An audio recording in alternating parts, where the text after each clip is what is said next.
amis téléspectateurs yu Sénégal 7 ñu ngi leen di nuyu di leen ziar di leen jaajëfal di rafetlu saa su nekk ànd bi ngeen ànd ak ñun voilà comme d'habitude nag dañuy amal suñu différentes ITV yi nga xamante ne dañuy dem nag si personnalité bu ci nekk ki ma toogal nag tey boo leen ko gisee wax ngeen koo xàmmee si plateau Sénégal 7 yi nga xamante ne dañuy def li nga xamante ne mooy appel sur actualité ñu faral nag doon ko interviewé jamono ji nag mu ngi fii si réewum Sénégal moo tax on a jugé nécessaire ñu jàkkaarloo ak moom parce que ay analyses yu pertinentes yi nga xamante ne mu ngi koy amal donc nag tey Tanor Dieng moom lañ fi dalal fas yéene waxtaan ak moom si lépp li nga xamante ne rek mooy actualité bi xew si suñu jamono si suñu réewum Sénégal Tanor ñu ngi lay nuyu. soxna Mané maa ngi leen di nuyu say auditeurs ak auditrices di nuyu généralement Sénégal yëpp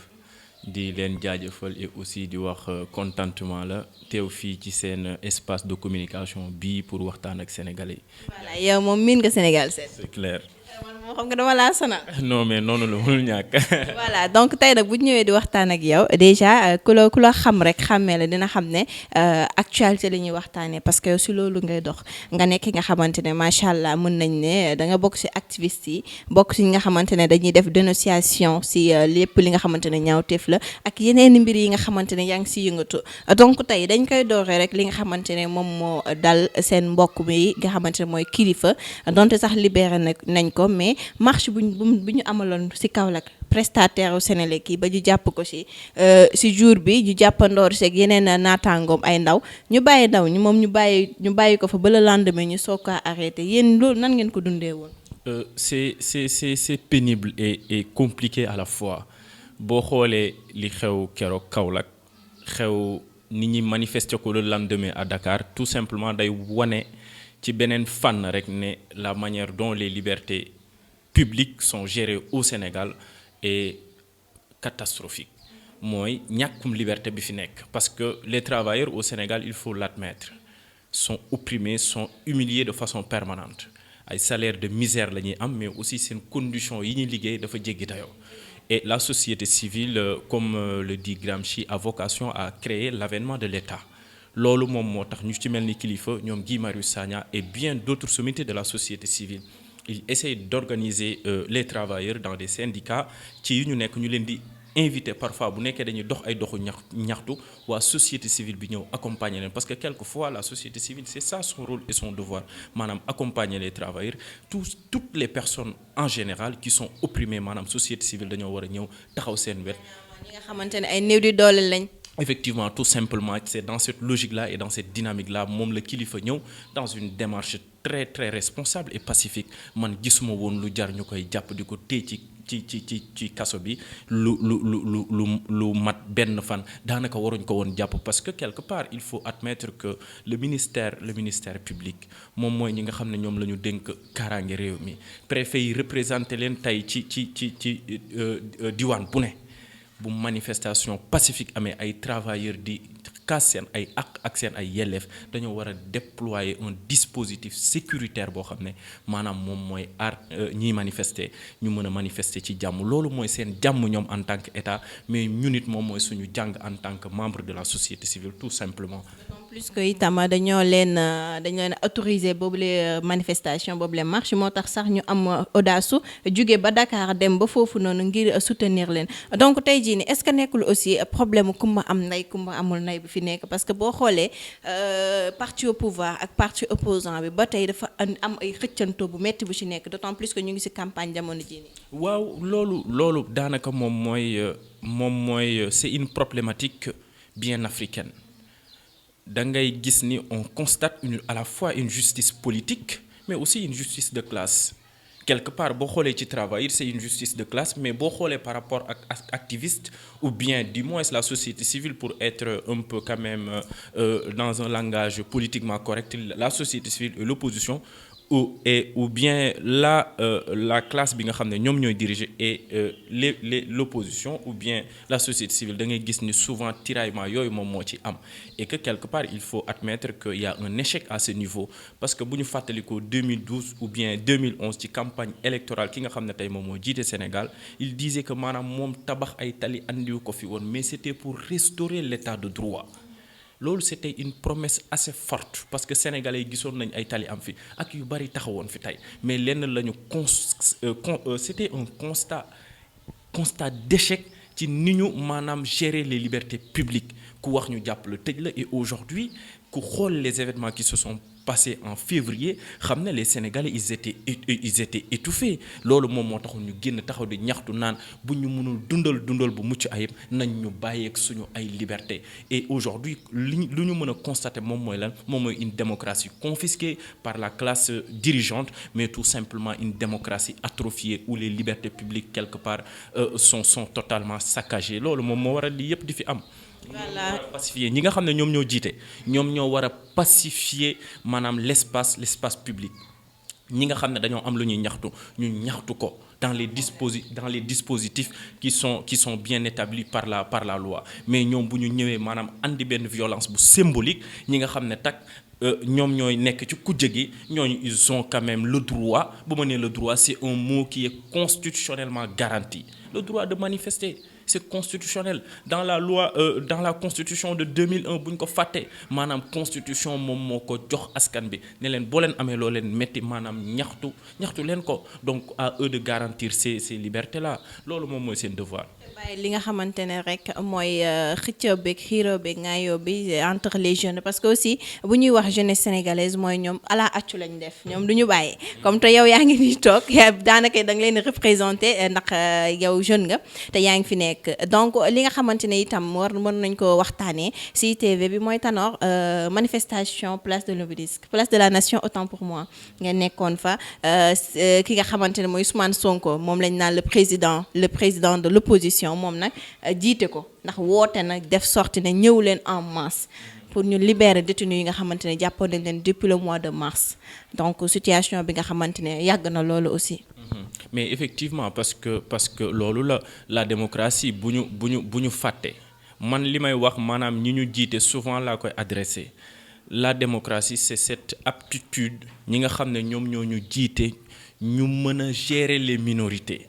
C'est ce qui fait le charme de la démocratie maanaam les minorités ce ne sont pas les majorités ñi nga xam ne ñoom ñoo ko votel dañ ne 58% ñoom ñoo ko votel ñooñu c'est les majorités donc il faut prendre en compte les aspirations des minorités c'est pas ñi nga xam ne maanaam ils sont minoritaires dañuy génn di manifester li nga xam ne moom moo leen métti ñu leen di jàpp ça ne se passe pas comme ça donc évidemment Ousmane Sonko ci logique de dénonciation mais aussi il manifeste sa solidarité à l'endroit de la société civile à l'endroit de toutes les personnes et tous les segments de la société qui sont aujourd'hui pointés du doigt et humiliés de façon permanente par ce qui nous dirige loolu moom moo tax tey mu taxaw am posture boobu et il est clair que aujourd'hui mu ngi koy jouer avec une rigueur quand même irréprochable à ce niveau loolu moom moo taxoon nit ñi daje fa et que aujourd'hui am na kenn ku bokkoon ci ñi nga xam ne dañ leen jàppoon muy Ndongo Diop di ko mastawu coono mais aussi di ko nuyu moom libéré nañ ko donc c'est ça donc c'est ça en fait démocratie c'est comme ça c'est des rapports de force tey ñi nga xam ne dañoo manifester woon le 11 bi passé quelques jours après ñu gis des fruits ci li ñu doon manifester donc da ngay gis ne maanaam la démocratie ça se passe comme ça la démocratie c'est un inachèvement permanent nekkul benn état boo xam ne dafa figé ñi nga xam ne ñooñu jiite bu ñu leen bàyyee ak seen sago rek dañuy fàtte seen ay promesses loolu moom moo tax liberté yi nga gis ni ñu koy gérer ci suñu dëkk yi moo xaw a doy waar torop loolu moo tax Ousmane Sonko posture bi mu am souvent parfois voilà quoi moom mooy tax nit ñi di comprendre li nga xam ne da koy dénoncer. mais dafa am li nga xamante ne dañ koo force yu bëy ñu ne carrément otage yi nga xamante ne jàppoon nañ leen ci yooyu les manifestations dafa am ñu ci bëri ñi nga xamante ne la police sénégalaise ràññeewuñ leen ci manifestation comme par exemple nekkul ñëpp la ñu jàpp ne rek ci manifestation bi lañ ne ñoom jàpp nañ ne ñu nekkoon ci manifestation bi yëpp libéré nañ leen wala loolu intox la woon mu demee noonu. loolu c'est une explication simpliste moi je pense que c'est une explication. xeetu dóor la daal. non franchement man loolu laa jàpp il faut traiter avec sérieux li nga xam ne daf fee xewoon quand on dirige un pays il faut être quand même sérieux à un moment donné li nga xam ne événement yi fi xewoon nit ñi gis nañ ko Sénégal li fi nekk nit ñi xam nañ ko nit ñi dañoo sonn les gens sont fatigués loolu ñoom ñi nga xam ne dañoo jiite man loolu laa gëm dañoo war a jiite ak yërmande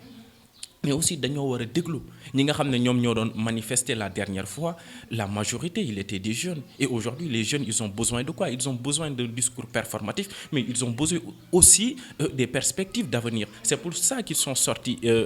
dans la rue pour manifester leur ras-le-bol. Mais mënut ñàkk am ñoo xam ne teewoon nañ leen ci nañu jéem a déglu message bi nga xam ne dafa nekkoon ci ginnaaw tey manifestation yi au lieu de chercher des échappatoires, mais tout simplement nañu jéem a apporter ay solutions. C'est pas en faisant des tournées politiques que ñuy ci la ñuy andee ay réponses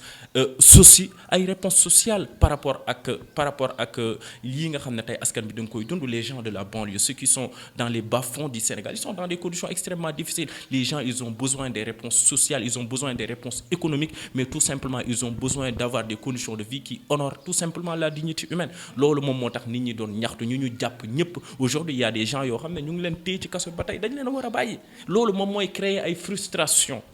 Événement yi fi amoon février loolu la une chaîne de frustration boo xam ne jeunes yi yàgg nañ ko dajale ñëpp yàgg nañ ko dajale et à un moment donné les gens n'en pouvaient plus, ils sont sortis dans la rue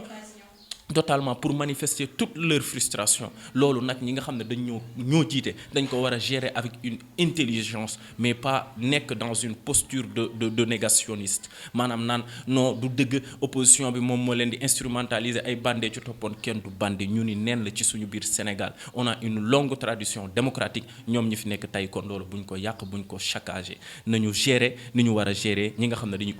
opposé wu la société ñu andil ñu ay réponses yoo xam ne dafa adéquat fii tey loolu moom moo fi nekk man loolu laa jàpp très. Voilà yaa ngi wax sànq li nga xamante ne mooy tournée économique bu nit ñi di amal muy parti opposant di parti au pouvoir ku si nekk yaa ngi gis ñu ngi dem xam nga jamono jee passé dañ doon wax naan ki nga xamante ne mooy le président Sonko mu ngi mel ni touriste mais daa mel ni carte gi daa dëpp jamono ji ndax moom bougéwul fenn. Sonko moom mu ngi toog aujourd'hui Macky Sall moom mooy def tournée économique ci ñoom ni ñu ko tuddee mais je pense que am na une forte coloration politique. Tey boo xoolee fi muy dem tournée économique comme son nom l'indique doon nañ xaar mu ànd ak ay experts dem ci région yi nga xam ne fa la wax ni fa lay jaar ci tournée bi maanaam ñu xool tey réalisation yi ñu fa am ou bien yan affaire lañ fa entreprendre yan effectivement et tout ñun loolu lañ jàppoon ci tournée économique moom laa doon wax léegi rek ñi ñu jiite benn intention warul leen gouverner bu dul changer fondamentalement et structurellement le Sénégal lu dul loolu man jàpp naa ni maanaam jëmale wuñu kanam. Nous sommes au 21e siècle.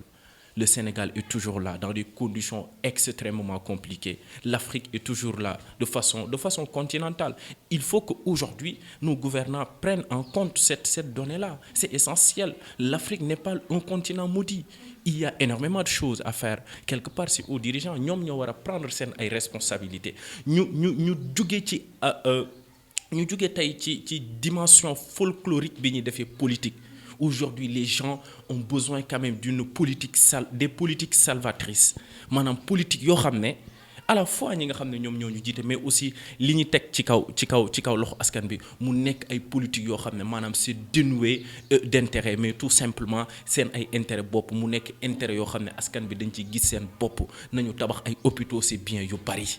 Nañu jël ñàngu xale yi abri provisoire yi mu jóge fi nañu jéem a andi les jeunes là qui prennent les embarcations de fortune mu jóge fi les gens puissent rester ici travailler ici mais aussi avoir des conditions de vie yoo xam ne dafa mucc ayib maanaam teral seen waajur yi les jeunes loolu la ñëpp bëgg. Donc c'est à eux de comprendre cela mais par ailleurs aussi à la société, aux citoyens, au peuple sénégalais ñu comprendre aujourd'hui au 21e siècle rapport yi nga xam ne dafa war a am entre gouvernants et gouvernés. Nos dirigeants ils ne sont là que parce que nous l'avons voulu lu ñu doon ñun ñoo leen ko def donc nañ exigeant à leur égard. Donc politique bi baax na mais nañ ko def effectivement man je pense que ci manière boo xam ne dina permettre askan bi ñu changer nekkin parce que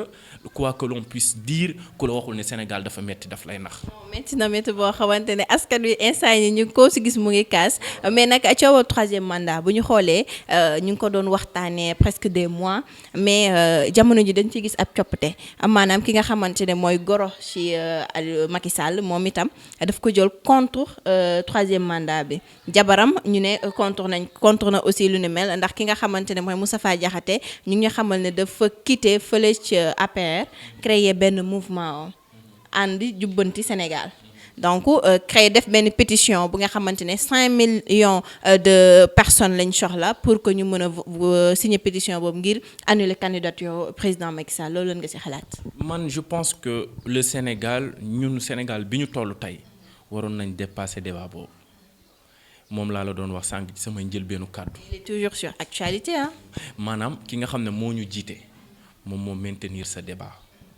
gis nga.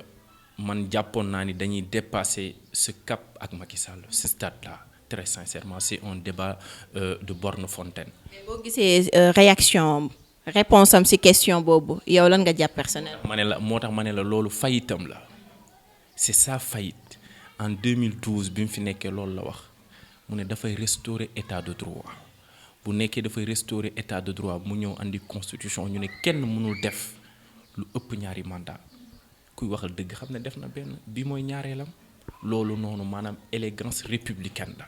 il doit être élégant et sortir par la grande porte le Sénégal a été avant lui et le Sénégal sera après lui ça il doit le comprendre moom ak ñi ànd ak moom dans le temps qui lui est imparti par le Seigneur dafa war a œuvrer pour nekkinu Sénégalais yi ak moom nekkilam après bu nekkee président maanaam mu rafet léegi nag loolu aujourd'hui on n'est pas dans un état de nature on est dans un état civil dans un état de droit maanaam ces questions-là ont été réglées par la constitution bi moo ne kenn mënul def lu ëpp ñaari mandat kon jeex na def na benn maanaam beneen bi ci des na ko terminer 2024 mu créer environnement boo xam ne dañuy mën a am ay élections yoo xam ne dafay libre transparente et démocratique ñi nga xam ne dañuy xëccoo ñi nekk ci opposition bi ou bien ñi nekk ci parti am ku ci bokk nga bokk ci maanaam Sénégal amaat beneen alternance politique loolee la ñu soxla ce n'est pas un débat tey maanaam bu ñu toogee ba fii ñuy maintenir ce débat là moom muy andi le clair obscur ne du ma wax oui du ma wax non c'est sa faillite quelque part sa grandeur elle est atrophiée ça très sincèrement moi je pense que ça la grandeur du président a été quand même a subi un coup quand même franchement regrettable ci dëkk bi fii ñu tollu tey maanaam événement yi ñu jugee war na ko wan ni nit ñi dañ koo lancer message bu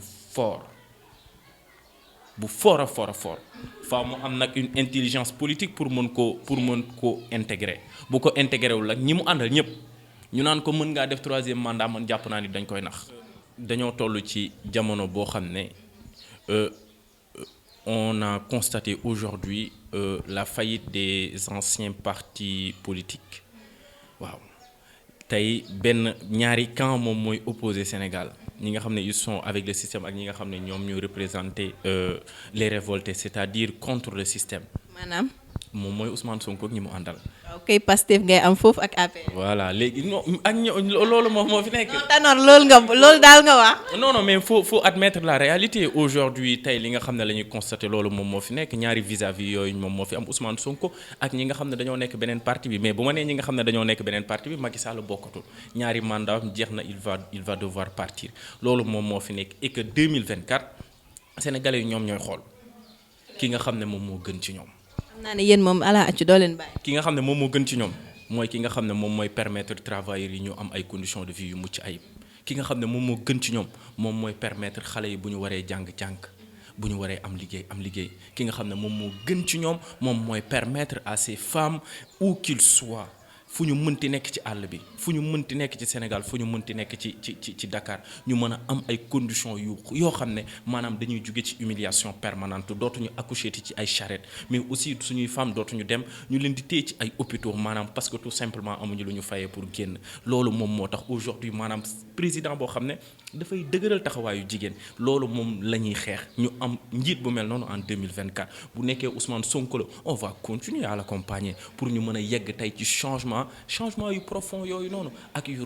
radicaux yooyu loolu moom moo tax ñuy xeex ñun dañoo bëgg a gis en 2024 beneen Sénégal boo xam ne dañuy toog les occidentaux bu ñuy xool di projeter la lumière sur le Rwanda naan Rwanda tey fii la toll ñu koy présenter comme une réussite en Afrique maanaam ñu toog ñu naan Sénégal tey jéego yii la dox ñun loolu moom moo ñu loolu moom mooy suñu intention te loolu la ñu bëgg et aujourd'hui ki koy incarner le plus il faut admettre que c'est Ousmane Sonko. Ousmane Sonko moo taxit de xam naa ne yéen vous êtes des sonkistes donc moom ngeen di jiital mais Tanor nag bu ñu nee Ousmane Sonko xam ne carrément dafa contre lépp li nga xamante ne àndut ak diine moom si diine lay dox donc coowal góor jigéen bi nga xamante ne lëmbe woon na Sénégal yow déjà peut-être amoo woon occasion amuñu woon occasion toog waxtaan si tey nag ça fait l'occasion ñu waxtaan si coowal góor jigéen bi yow en tant que jeune déjà en tant que góor boo déggee boo taxawee gis sa morom ji góor ñu naan ko góor jigéen la yow lan la lay def. man je pense que ñi nga xam ne dañ doon manifester keroog message bu ëpp ak message Ousmane Sonko ak message jeune Sénégal yi aujourd'hui moom mooy dañuy xeex pour ñu arrêter suñu imaginaire bi ñuy violer c'est-à-dire il faut que nos dirigeants arrêtent de transposer l'Occident en Afrique maanaam la considération ou bien la conception occidentalo-centrée du monde ñun nous sommes en Afrique les occidentaux ñoom ci seen dëkk. seen aussi dinañ la wax nga wax olof de. dama koy leeral ba mu leer. leeral ko ba mu leer si olof. dama koy leeral ba mu leer ça effectivement loolu ñun nous sommes des Africains dañoo war a accepter dund comme des Africains ak suñu ay réalités tubaab bi dañoo am une longue tradition dox ba tollu tey fi ñu toll waruñu ñoo imposer seen gis-gis ci àdduna man en tant que jeune loolu laa gëm suñu imaginaire suñu. c'est nekkul tamit det yi ñu amee. lu nekk dette yu ñu amee après loolu beneen parce que c'est ça. c'est lié au fait. c'est totalement lié parce que quelque part ku nekk xam ne rapport yi nga xam ne dafa am entre créancier ak débiteur tey Sénégal boo xoolee dette am mu ngi toll pratiquement ci 9000 milliards Macky Sall il a triplé la dette sénégalaise te boo demee tey ci ñooñu nga xam ne ñoom ñoo gouverner àdduna am na ay réformes yoo xam ne dañ la koy jëlloo ñi nga xam ne maanaam dañ leen di woowee borom ñaari tur yi seen àq ak seen ay yelleef ñoom tubaab yi dañ ko fonk. ñun nag dañoo am culture boo xam ne am na yenn yoo xam ne nit du ko manifester dans l'espace public loolu maanaam suñu identité la. ay jullit tamit ñoo fi nekk. moom laa maanaam suñu identité la gis nga ñun dañoo war a jëlaat suñu identité restaurer ko loolu la nit ñi tey di xeex ku am benn gis-gis tey ci àdduna di nga xam ne maanaam africain yi dañoo bëgg approprier waat tey li ñu doon loolu moom moo tax ñuy bañ maanaam ku ñuy imposer gis-gisam ci àdduna. loolu moom moo waral tey lii nos gouvernants ñi nga xam ne bëgguñoo moo tax ma ne le système moom moo fi nekk ak anti système ñi nga xam ne nag dañuy représenter l'anti système ils disent très souvent que maanaam la ñu doon en tant que africain en tant que suñu culture en tant que suñu ay mœurs en tant que suñu ay valeurs du ñu nangooti kenn ku ñëw di ko violer tout simplement c'est ça occidentaux yi ñoom ils sont libres nañu dundee nu leen neex ñun nag nañu am suñu liberté dundee nu ñu neex. li la war daal ci sa pays. kenn waruñoo imposer dara ñoom am nañ seen liberté ñun nous sommes un pays souverain et libre nañu dundee ak suñu ay réalité aussi parce que de toute façon jeunesse bi ñoom nanguwuñu bañuñu ci dara. mais tout simplement loolu nag moom mooy par exemple le Sénégal réel il est différent du Sénégal institutionnel. Le Sénégal institutionnel moom mooy peut-être ñu jiite mais boo xoolee par rapport ak lii da ngay gis ne y a une bifurcation il y a un Sénégal qui est là et un autre Sénégal qui est de l'autre côté l'autre Sénégal moom c'est une minorité moom mooy ñi nga xam ne maanaam dañuy saccager tey suñu li ñu doon loolu la ñuy saccager mais le Sénégal réel nag dafa bëgg a conserver li mu doon moom mooy li bokkul ci ñun duñ ko nangu